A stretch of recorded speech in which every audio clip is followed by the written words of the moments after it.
With so many options, why choose Arizona State University? For me, the only online option was ASU because of the quality. Their faculty was really involved with their students and care about your personal journey. The dedication to my personal development from my professors, that's been extremely valuable to me. Earn your degree from the nation's most innovative university. Online. That's a degree better. Explore more than 300 undergraduate, graduate, and certificate programs at asuonline.asu.edu. Bienvenidos a Sonidos de Psicología, el podcast del Colegio Oficial de la Psicología de Madrid. Un espacio para entender la psicología y el mundo que nos rodea.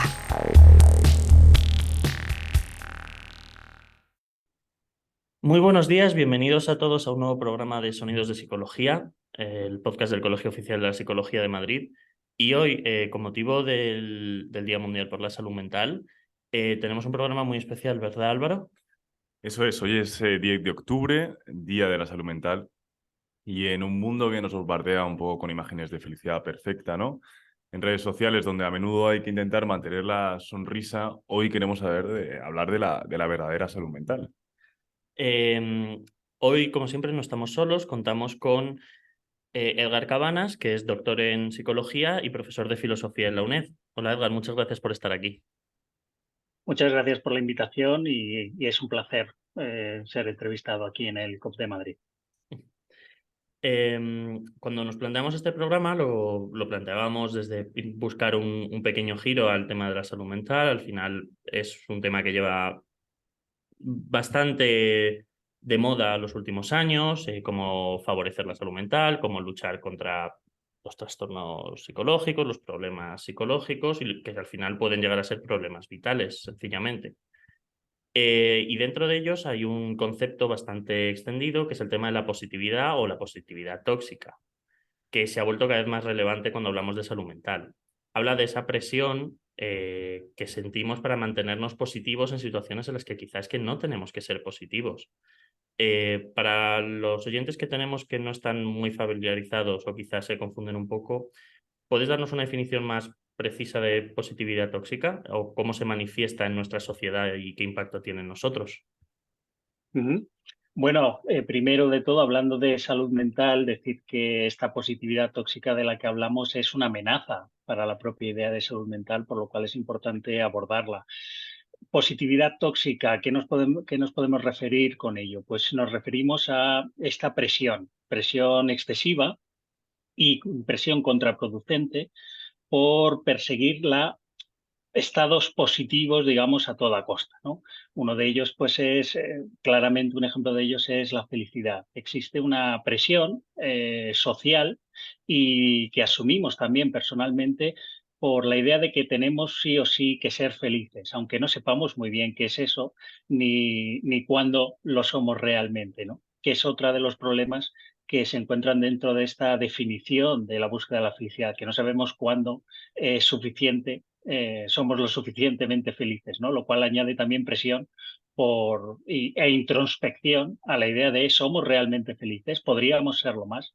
Bueno, la positividad tóxica es esta, como decía, esta presión constante social por mantener estados positivos y por tener especial aversión a cualquier estado negativo, que es también uno de los problemas de esta positividad tóxica. No solo genera una presión por ser felices, sino que también genera una presión especial por rechazar cualquier estado de infelicidad, de insatisfacción, de frustración, de tristeza, de enfado, etcétera, etcétera, ¿no?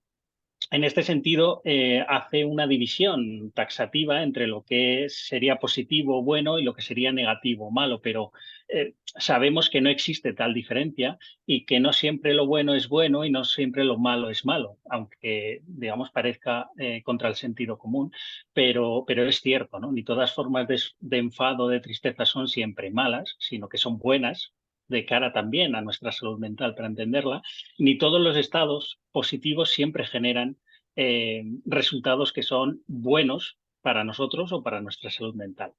Dicho lo cual, y por no extenderme, Últimamente tenemos además estudios que ya analizan a nivel social y cultural esta idea de la positividad tóxica o esta presión por ser felices, y lo que nos dicen estos estudios es que en aquellas sociedades y culturas donde existe una presión mayor por buscar la felicidad, donde la positividad tóxica está más presente, lo que encontramos son mayores índices de ansiedad, mayores índices de depresión, mayores índices de tristeza, lo cual nos indica, es un indicador bastante contundente de esta paradójicos o contraproducentes efectos de la positividad tóxica, ¿no? Parece que cuanto más se nos insiste en ser felices, más nos pesa la infelicidad o la insatisfacción, insatisfacciones que son normales del día a día, pero nos pesan mucho más por la presencia de esta presión por ser felices. Y también más, quizá más nos defrauda lo que encontramos en la felicidad, ¿no? En este sentido, pues es un indicador bueno de efectos paradójicos que en el libro en su momento señalé y que posteriormente también se han venido confirmando en estudios, digamos, de naturaleza comparativa entre culturas y también estudios empíricos a largo, a más amplio rango. Claro, Edgar, porque te queríamos preguntar un poco, efectivamente tú hablabas de esa, a veces supresión, ¿no? de emociones difíciles. A veces esto da la sensación de que lo encontramos ligado a una idea de promover, de la promoción todo el rato del pensamiento positivo, ¿no? O una actitud positiva hacia un poco todo, ¿no? Entonces, La frase crisis es oportunidad en chino, cuando hubo la crisis de 2008 aquí en España, una frase que se movió mucho en redes totalmente, sociales. totalmente. Efectivamente, era un momento en el que todo que parecía que estaba mal y todo tenía que estar bien. Entonces, digamos, ese pensamiento positivo que a priori parece valioso, ¿no? A veces nos lleva un poco a la supresión de esas emociones legítimas, ¿no? O a la negación. Sin embargo, tampoco creemos nosotros que el pensamiento positivo sea malo en sí. ¿Cuál es la diferencia entre promover un enfoque saludable de positividad y caer directamente en esa trampa de la que estamos hablando? Y, es decir, ¿cómo se convierten esos consejos bien intencionados en directamente positividad tóxica? Pues es una buena pregunta. Se convierten en tóxicos cuando se establece como la única forma de vida posible, como la única forma saludable posible y como la vía mejor y más elevada de tener un estado pleno de salud, de ser plenamente funcional, de adaptarse al entorno. No es cierto, no nos adaptamos al entorno solo con lo positivo, no somos funcionales solo con lo positivo, y no hay, como insisto, tal diferencia entre lo positivo y lo negativo. Veréis, esto de la idea de ser positivos, decíais, tiene una función y no es necesariamente malo. Eso es cierto, lo comparto, pero no debemos salirnos más allá de muchas veces del sentido común. Es obvio que cuando tenemos algún problema, cuando enfrentamos alguna adversidad, lo más razonable, lo más saludable es no hacerlo de primeras desde un punto de vista derrotista, no, sino hacerlo siempre desde una forma, intentar hacerlo lo más constructivamente posible, encontrar las soluciones con cierto ánimo, porque los problemas vienen y tenemos que hacer algo, ¿no?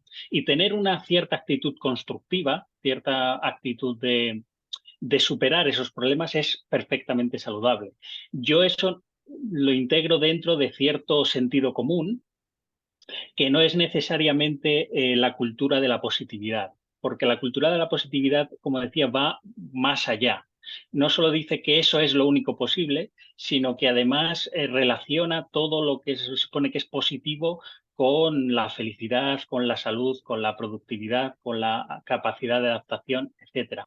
Y es entonces cuando no solo se impone como el único modelo posible, sino que además elimina todas esas alternativas y esa riqueza emocional y esa riqueza de estilos de afrontamiento que son también útiles, que son también adaptativos, que pueden favorecer también nuestra salud mental o protegerla, pero que sin embargo son estigmatizados simplemente porque se meten dentro de la categoría de negativos, ¿no? Y lo que sabemos es que no es ni mucho menos cierto que es que solo lo positivo sea la única forma de afrontar los problemas. Hay gente que tiene otros estilos de afrontamiento, hay gente que afronta las cosas desde una perspectiva un poco más a veces conservadora, a veces un poco más pesimista, y ese pesimismo les ayuda de hecho a adaptarse mejor al problema, a enfrentarse mejor al problema. Hay gente a la que no le viene bien, digamos, ese optimismo impostado. Y muchas veces se nos obliga a impostar cierto pesimismo o cierta actitud frente a la vida que no tiene por qué coincidir, además, con todas las personas ni valer para todas las personas, ¿no? Lo que no se puede ofrecer es, digamos, consejos de talla única, porque además muchas veces son antipsicológicos, ¿no? No estamos teniendo en cuenta al individuo. Es que precisamente los consejos que se supone que van a proteger al individuo no le están teniendo en cuenta, porque parece ese individuo es completamente abstracto, no existe, ¿no? El individuo necesita existir dentro de su particularidad, de su contexto, etcétera. Y a veces a esos individuos ese pensamiento positivo lo que les está haciendo es, mm, bueno, les merma, les supone más un problema que una ventaja, ¿no? En este sentido, sí que es tóxico en el sentido de que es impuesto y genera más problemas de los que soluciona. Estás escuchando Sonidos de Psicología, un podcast del Colegio Oficial de la Psicología de Madrid.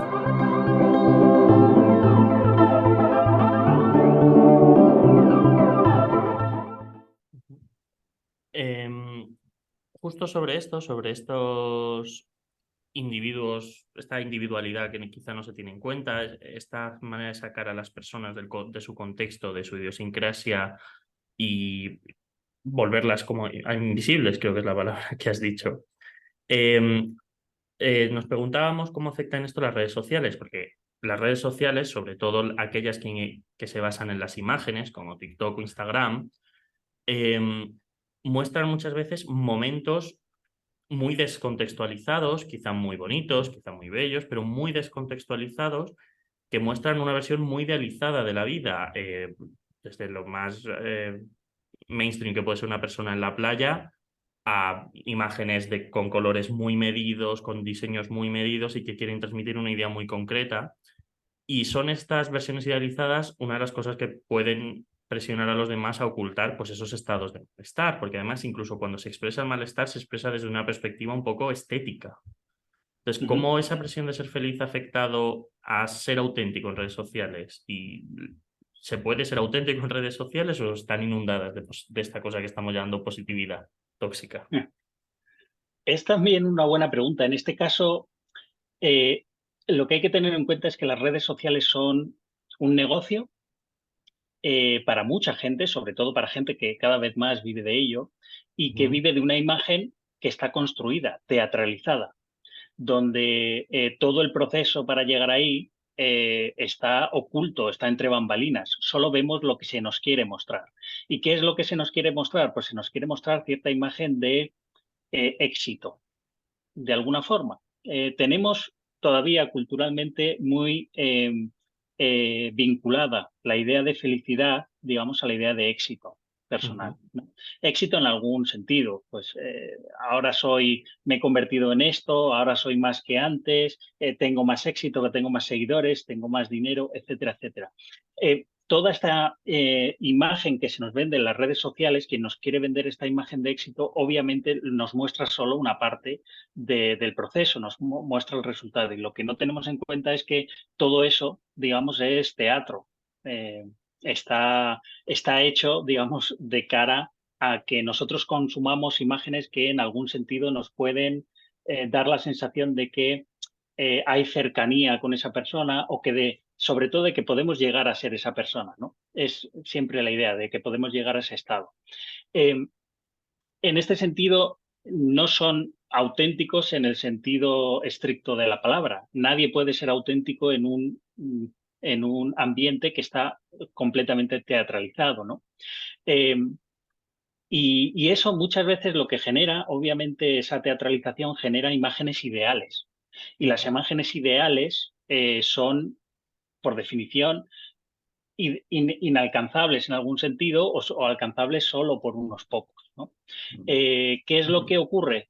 Que generan un estándar. a la vez que son ideales, paradójicamente generan lo que debería ser un estándar relativamente normal, ¿no? Y en ese sentido no suben un poco como eh, vamos a decir así, sí, el estándar o la expectativa de lo que necesitamos para pasar un buen verano, ¿no? Por ejemplo, estamos en verano, yo me quedaba sorprendido por cuánta gente tenía un yate en Instagram, ¿no? Si no veía en Instagram decía, pero ¿cuánta gente tiene un yate y cuánta gente se va a la playa y alucina y abre los brazos cuando está en el yate, ¿no? Y bueno, pues todo eso es muy teatralizado porque luego veía uno cómo se hacen esos vídeos y la verdad es que yo creo que esa gente se lo pasaba de todo menos bien haciendo esos vídeos o estaba de todo menos bien, ¿no? Porque me imaginaba lo que era todo el proceso de alquilar el yate, desplazarse para allá, llevar todas las cámaras, maquillarse, buscar la foto perfecta, ¿no? Bueno, todo eso obviamente no lo tenemos en cuenta, simplemente vemos la gente en el yate o la persona disfrutando y todo eso. Es irreal. Si uno toma eso como la medida de lo que son las buenas vacaciones o disfrutar en vacaciones, entonces se va a ver permanentemente frustrado. Y esta permanente frustración obviamente provoca en las personas que esas expectativas sean tan altas que nunca en la vida real lo va a cumplir, porque las personas normalmente tenemos, los influencers, digamos, y la gente que tiene tanta visibilidad en redes sociales se ha tomado eso como su propio trabajo. La gente que no es influencer tenemos otro trabajo, tenemos otras ocupaciones como para estar pensando en todo eso y no tenemos ni siquiera posibilidad de hacerlo ni necesidad, ¿no? Pero sí que existe esa idea de que, bueno, de que a la vez de que son idealizadas, proponen ciertos estándares de lo que es disfrutar, porque al fin y al cabo, ¿qué es disfrutar? Bueno, disfrutar es, a- al, al fin y al cabo, es una regla social. Tenemos referentes sociales para saber si estamos disfrutando, ¿no? Hay formas de disfrute que nosotros aprendemos. Se disfruta así, ¿no? El verano se disfruta así o no se disfruta así. Y en ese sentido, bueno, pues crean estas expectativas que son demasiado altas y por lo general, pues producen frustración en la gente.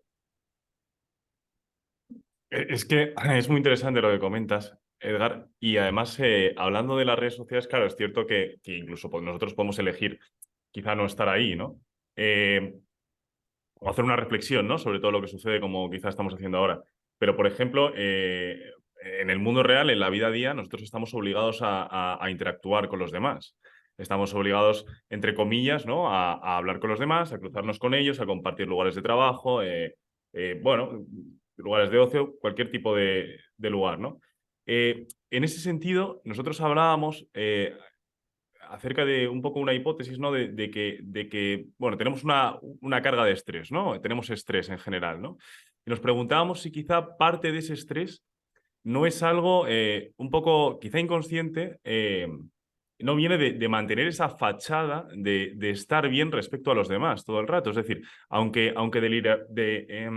conscientemente, deliberadamente, no lo intentemos, si inconscientemente tenemos esa obligación de mantener esa fachada de la felicidad. Y si eso nos está generando estrés y quizá no nos estamos dando cuenta.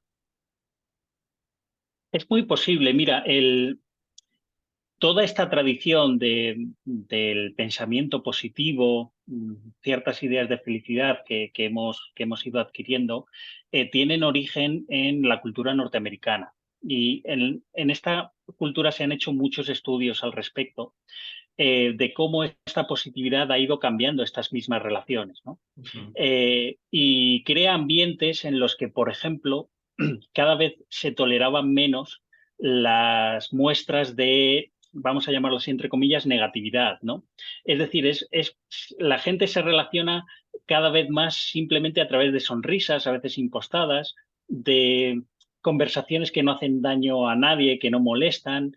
eh, Cualquier signo de tristeza era mal visto, ¿no?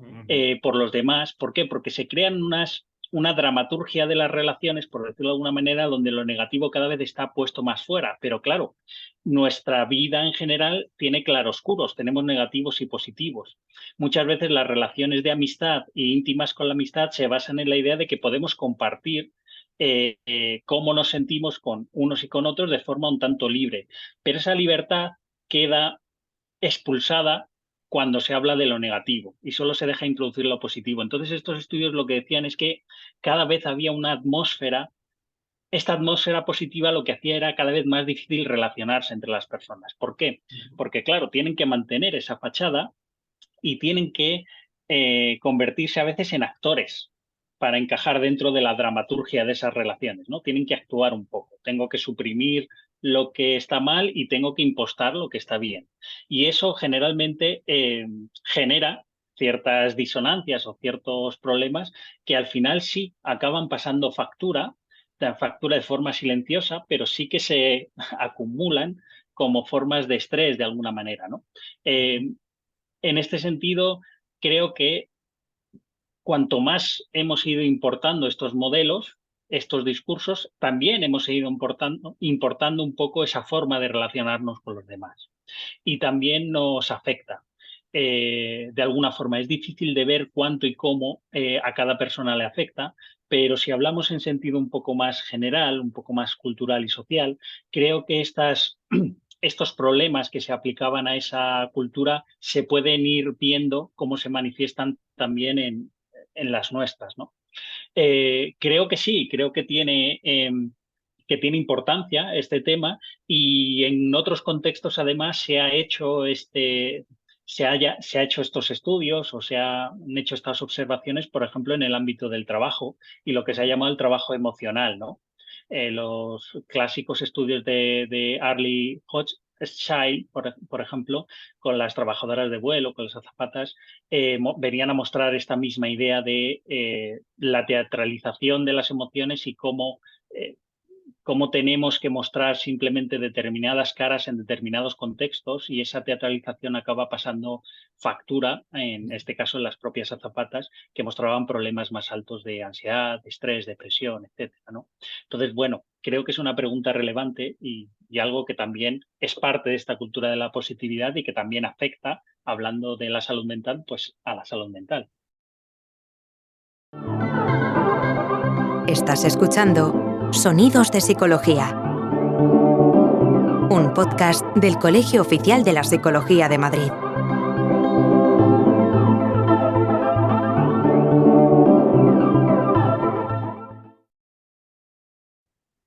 Hablando justo sobre esto, sobre al final mantener una salud mental buena, si podemos llamarla así, va a depender de, entre otras cosas, además del contexto en el que estamos y las relaciones sociales que tengamos, las herramientas y estrategias que tengamos para afrontar, como tú has hablado antes, ¿no? Las estrategias de afrontamiento, las múltiples que existen y aquellas que se adaptan más a nosotros. Desde tu perspectiva, ¿existe algún consejo que se pueda ofrecer para lidiar precisamente con esa presión de ser feliz? ¿Cómo se mantiene ese equilibrio entre, pues al final vivimos en un mundo en el que las relaciones con los jefes, con las personas con las que trabajamos o con los consumidores de nuestros productos tienen que basarse en esta felicidad, vamos a decir, y el autocuidado emocional? Mm. Es una pregunta muy difícil. Cuando me preguntan por algún consejo soy malísimo, porque yo no sé qué consejos generales sirven para todo el mundo o qué consejos dar. Es una pregunta muy difícil. Cuando alguien me pide un consejo es cuando conozco, digamos, a la persona concreta y le digo, pues a lo mejor esto te ayuda a ti, ¿no? En concreto. Eh, ¿Qué consejo? A ver, haciendo un ejercicio así por contestar la pregunta, eh, pues el consejo que se podría dar a este respecto, yo creo que la salud mental es algo serio, es algo importante. Creo que no podemos banalizarlo eh, digamos, con discursos un tanto superficiales a veces, discursos que siendo bien intencionados sabemos que no están no están exentos de muchos problemas y contradicciones. Cuando hablamos de la salud mental, tenemos que ser cautos en lo que sabemos y en lo que no sabemos, y tenemos que ser honestos. La salud mental no es algo nuevo. Es verdad que en los últimos 2 años, yo creo que a raíz de la pandemia, también ha habido un aumento de la preocupación por la idea de la salud mental, pero en psicología, en sociología, también los filósofos se han preocupado por esta idea de salud mental desde hace bastante tiempo, ¿no? Es una discusión que lleva tiempo, mucho tiempo entre nosotros, y se han dado múltiples definiciones de lo que es salud mental, cómo saber que una persona está saludable o no, qué es salud en este caso, y cuándo podemos decir que una persona es saludable, cuándo podemos decir que no lo es, ¿no? Mi consejo es que entendamos que lo que nos pasa no solo nos pasa a nosotros. Lo que nos pasa a mí no me pasa solo, sino que nos pasa porque también compartimos circunstancias, contextos, problemas. ¿Y por qué lo digo? Lo digo por dos cosas. Primero, porque tendemos a pensar que lo que nos ocurre es único e intransferible. Y si eso fuera así, no nos podríamos entender. Nos entendemos porque nos pasan cosas parecidas y sufrimos cosas parecidas. Y cuando alguien me explica que tiene estrés en el trabajo, yo digo, te entiendo perfectamente. ¿Pero por qué? Porque a mí me pasan cosas también parecidas, ¿no? La presión en el trabajo, a veces las condiciones laborales, cuando son malas, pues nos entendemos que generan preocupaciones, incertidumbre. Todo eso no estamos solos con nuestros problemas, lo que tenemos que entender. Y que no son solo y únicamente responsabilidad nuestra. No nos podemos atribuir la idea de que si estamos mal es solo por algo que hacemos nosotros. Y lo mismo pasa con si estamos bien. No es solo por algo que hacemos nosotros, sino porque las condiciones también me permiten a mí estar bien y no se la permiten a esa otra persona, ¿no? Esto nos quita, por un lado, nos hace más conscientes de la complejidad del concepto de salud mental, que no implica solo la gestión propia, sino implica también el entorno, implica a los demás, ¿vale? Y también nos hace quitarnos un poco la culpabilidad o la responsabilidad a veces excesiva que nos atribuimos por lo que nos pasa, ¿no? Y esto es como quitarnos un peso de encima. Obviamente no resuelve el problema saber que no somos responsables del todo, porque aunque uno se sepa que no es responsable de su tristeza o de su malestar, lo sigue teniendo, ¿no? No lo va a dejar de tener por saberse consciente de que él no es solo el culpable. Digo, ya, yo no soy solo el culpable, pero mira, estoy mal.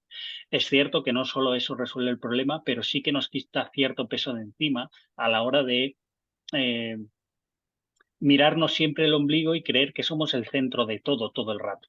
No, lo que sentimos lo sienten otras personas y tenemos que hacernos cargo de esto, ¿no? Y entender que muchas veces cuando nos sentimos mal, son malestares, digamos, normales, entendibles por el acontecimiento de la vida normal, ¿no?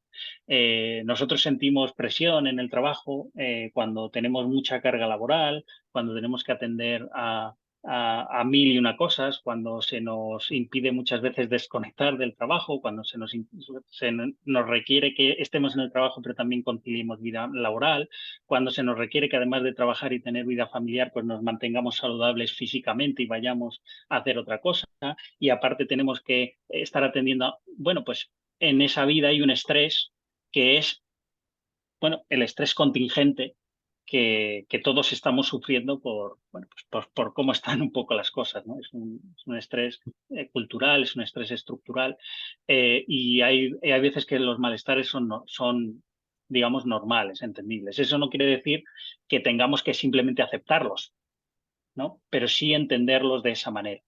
Y para combatirlos, pues, tenemos vías. Lo podemos combatir socialmente, y lo podemos combatir también personalmente, ¿no?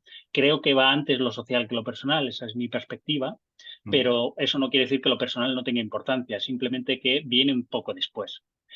Porque a veces simplemente nos centramos en el plano personal y nos encontramos con que las soluciones personales son simples parches o tiritas. que son tiritas bienvenidas, son parches bienvenidos, pero son parches o tiritas, ¿no? Lo que mantiene y produce los problemas son esos contextos, esos entornos sociales que son los que deberíamos atender o tratar de combatir. Pero claro, la escala del problema ya me implica algo más que mi propia acción. Es una acción, bueno, pues más política, más colectiva y no solo individual, claro. Pero bueno, esto hay que entenderlo y hay que tenerlo en consideración. Entonces, mi consejo es que tengamos una mirada amplia hacia el concepto de salud mental y que no caigamos en trampas ni en discursos simplistas a la hora de tratar de dar soluciones que en el medio y largo plazo van a dar más problemas que soluciones o ventajas. Qué interesante, Edgar, todo lo que nos has contado. Hemos sobrevolado muchos temas, ¿no? Además con digamos, reflexiones muy interesantes, ¿no? Como cuándo ser suficientemente feliz o esa obligación de ciertas actitudes, ¿no? Que no nos valen a todos ni todas, incluso ese estrés. Y ahora lo que hablábamos de efectivamente de no banalizar, ¿no? La salud mental y que además esos cambios también requieren cierta organización social, ¿no? Y que a lo mejor si no lo conseguimos, ¿no? O no vamos por esa vía, siempre existe una pequeña responsabilidad individual, ¿no? Que no siempre deberíamos cargar con ella, ¿no? Ha sido un placer, Edgar. Sí, muchas gracias por venir. Ha sido un placer escucharte y aprender de ti. Espero que te hayas sentido cómodo. Puedes volver cuando quieras. Sí, muy cómodo. Nada, comodísimo. Yo encantado y espero no haberme... Al final siempre digo que no me voy a explayar en las respuestas, pero al final cuando me dan el micrófono, pues al final me explayo. Bueno, perdón no te preocupes. por ello. Pero por lo demás, nada, comodísimo y encantado cuando queráis volver. Para nada, ha sido un placer y una fuente de aprendizaje inmenso y queremos agradecerte a ti, a todos los oyentes y dejaremos debajo del podcast un enlace a la web de Edgar por si a alguien más le interesa. Creo que están ahí tus libros, también precisamente sobre este tema. Y muchas gracias a todos, nos escuchamos en el próximo programa. Muchas gracias, hasta luego. Esperamos que hayas disfrutado de nuestro podcast. Puedes acceder a todos los contenidos a través de iVoox, Spotify, Apple Podcast, Google Podcast, canal YouTube y en la web del Colegio Oficial de la Psicología de Madrid. Te esperamos en el próximo episodio de Sonidos de Psicología. Every lottery ticket purchase keeps education in our state moving forward. In fact, the lottery has raised more than $200 million for state school buses to get our students to school safely every day. Then, the lottery helps those students go even further in their education by funding the Life, Hope, and Palmetto Fellow Scholarships. So remember, when you play the lottery, you're keeping South Carolina students on the road to success. Learn more at sceducationlottery.com/betteryou.